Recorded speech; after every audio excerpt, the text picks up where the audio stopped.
and welcome back to my channel. My name is Rusty, and this is my channel where I talk about my favorite movies, mostly horror, and my favorite music, mostly metal. And yeah, we had some technical difficulties. Being poor sucks, so my old ancient computers, the one that I filmed on, two of the USB ports, there was two and then this, so there was like four total, and two of them shorted out in the middle of recording. So it took me like 3 or 4 days to move everything over to my computer. I've got three. They're all ancient, like Aztec computers from 14 BC, I think. But in any event, now I'm having to do it this way until I move and figure things out. So, but I couldn't stand not running my mouth about movies. So we're going to do this little batch, and we are going to start with A Dog Called Vengeance. Now, A Dog Called Vengeance, I guess this, considering its plain packaging, this is either Vinegar Syndrome or Severin. So this is the Severin remaster of A Dog Called Vengeance. And yeah, it was very surprising. I really liked this movie. It was definitely a different twist on the vengeance horror genre. And it was released in 1977. You know how I like to go all over the place. So it was released in 1977. It's almost 2 hours long.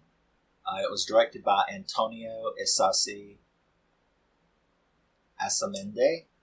It was written by Juan Antonio Porto, Antonio Isasi-Isasmendi, and Alberto Vasquez Fierro. It stars Jason Miller, which shocked the hell out of me, Lea Massari, and Marisa Paredes. Now, so what is this about?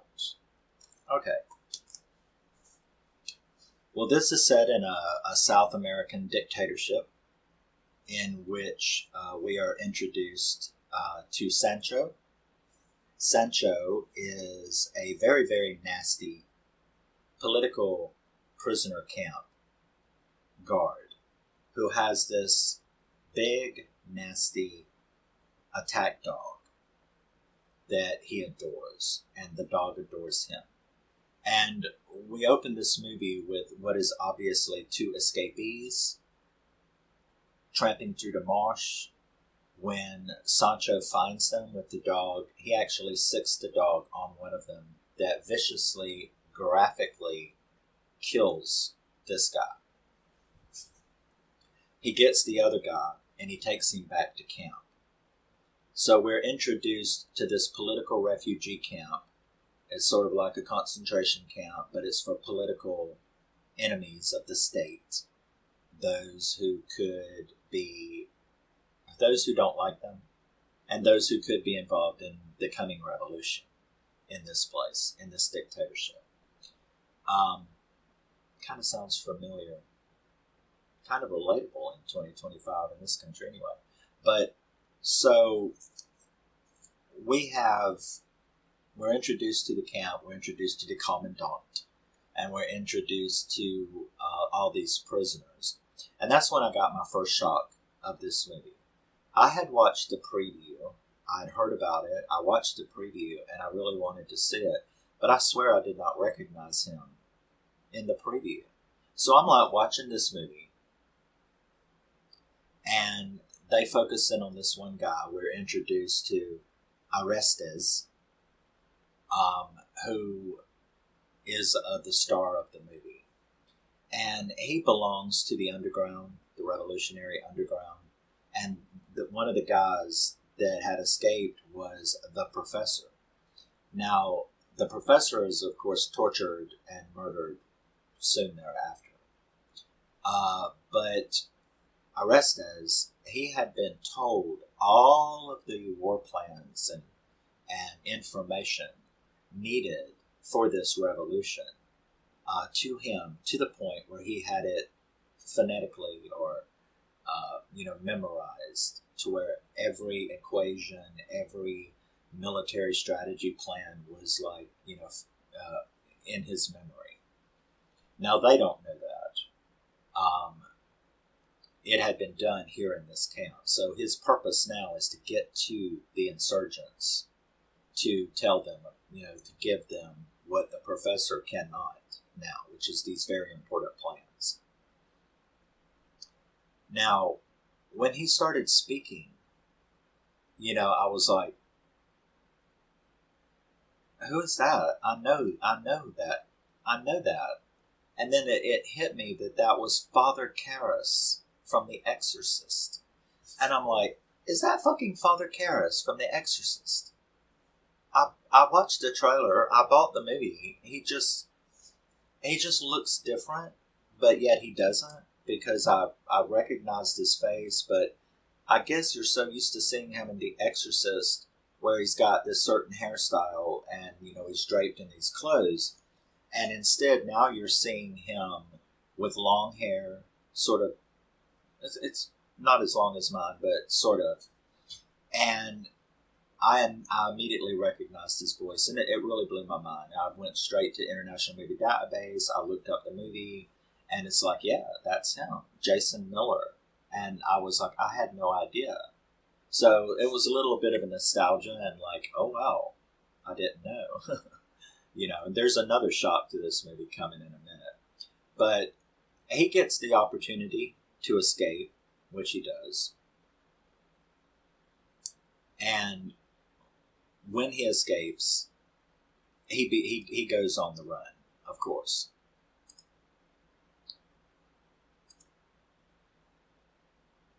I was closing some windows. So he goes on the run, and of course Sancho comes after him with that dog. And within a few days, he catches him. And he's got him tied to a tree, and, giggle, giggle, ha ha, the dog is guarded. And let me tell you, this is a scary dog. You know what I'm saying? And he's like I guess what you would call a jackboot version of a dog. I mean, I even think it is a German Shepherd. But he is like really vicious, this dog. After all, you've seen him rip somebody apart. So I'm going to have a hard time not calling him Father Casares. But Orestes, he manages to snooker a little plan. And he manages to get away. And there's this big, huge fight between him and Sancho, in which he murders Sancho and manages to... he knocks the dog out, and then the dog comes back after he's killed Sancho, and the dog is not happy about this situation. It killed his master, right? And what was weird about it, it was like the very last thing that Sancho said before he died was, kill him. That's what he said to the dog. Because, the dog went up there and licked his face. Because, Orestes, he's ran, right? So the dog is having this final moment with his master. And that's the last thing that Sancho says before he dies is, kill him. Get him. Kill him. Well, the dog takes that very, very literally.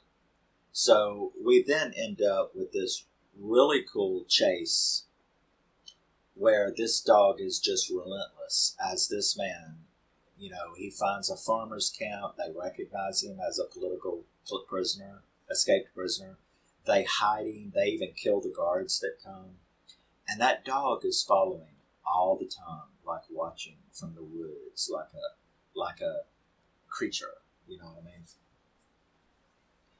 And we finally get to like the next shocking scene. I mean, it's not like I sat down to watch Caligula. And I'm not talking about the final cut, that crap that they just released where they, I don't know what they were doing, turned Caligula into a PBS drama.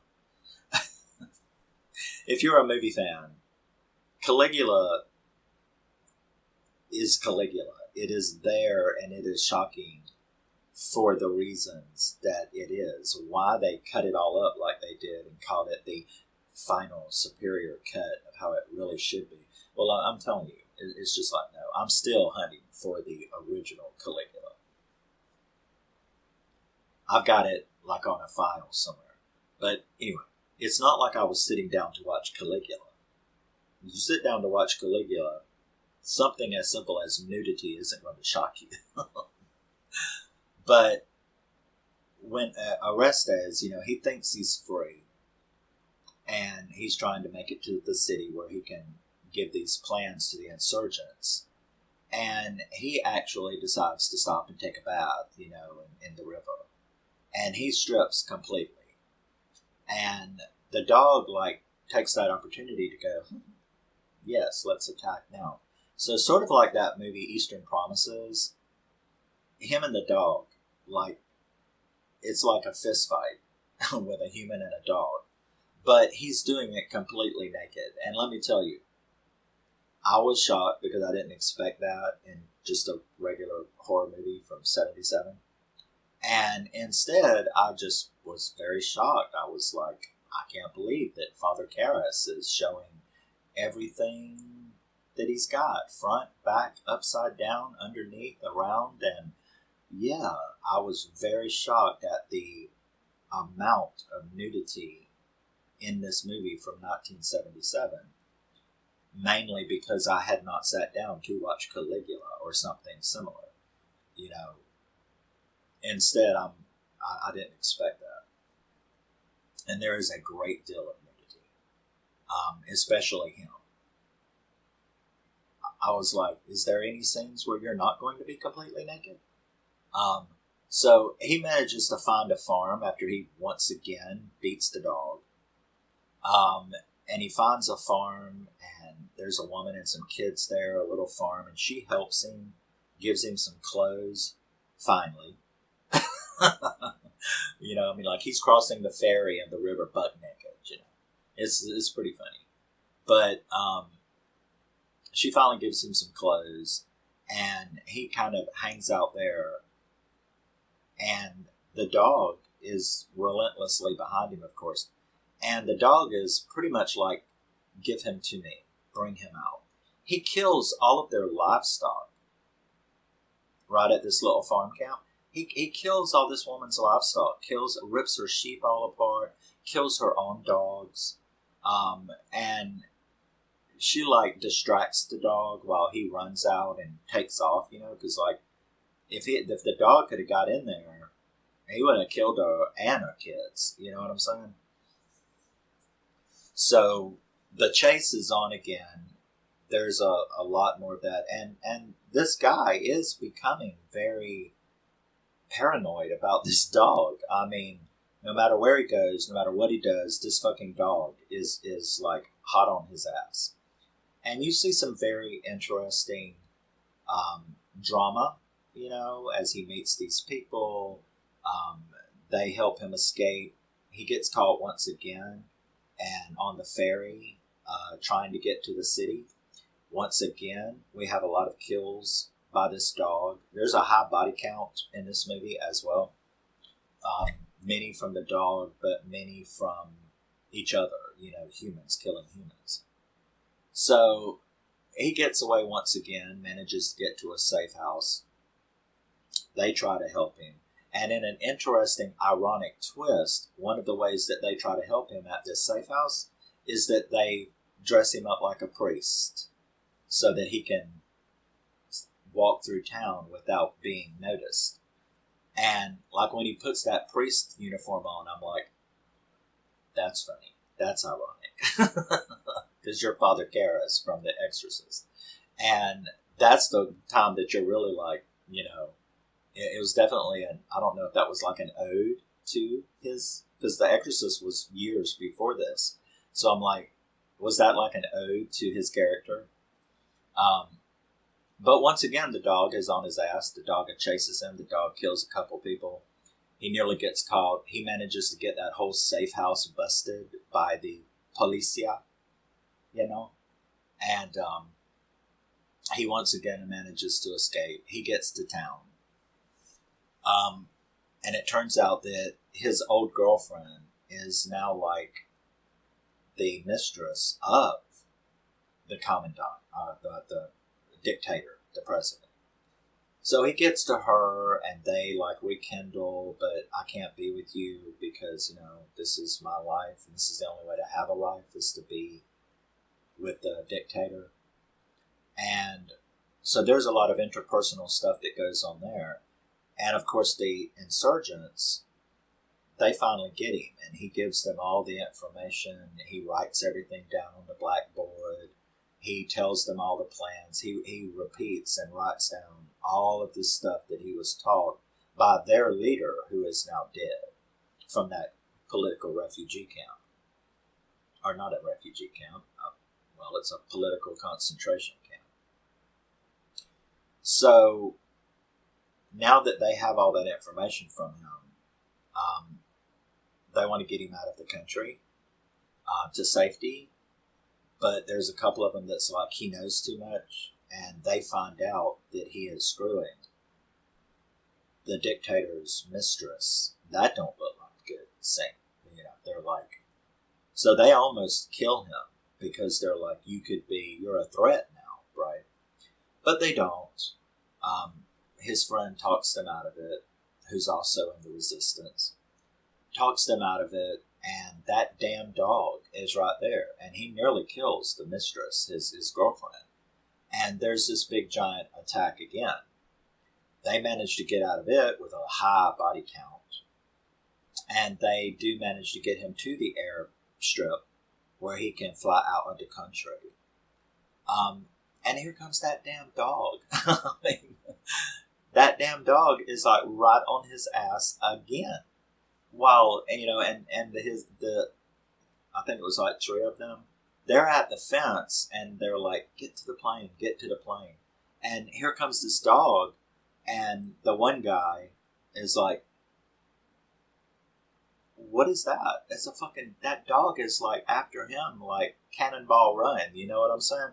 So you got Orestes trying to get to the plane, and this dog is like on his ass, and he's going to get him too. But one of the guys, the guy that was going to kill him but was talked out of it, he like takes aim with the sniper rifle. And for a minute there, you're not sure whether he's going to shoot Orestes or whether he's going to get the dog. But he does. He gets the dog. And finally, after nearly 2 hours, this vicious dog is dead.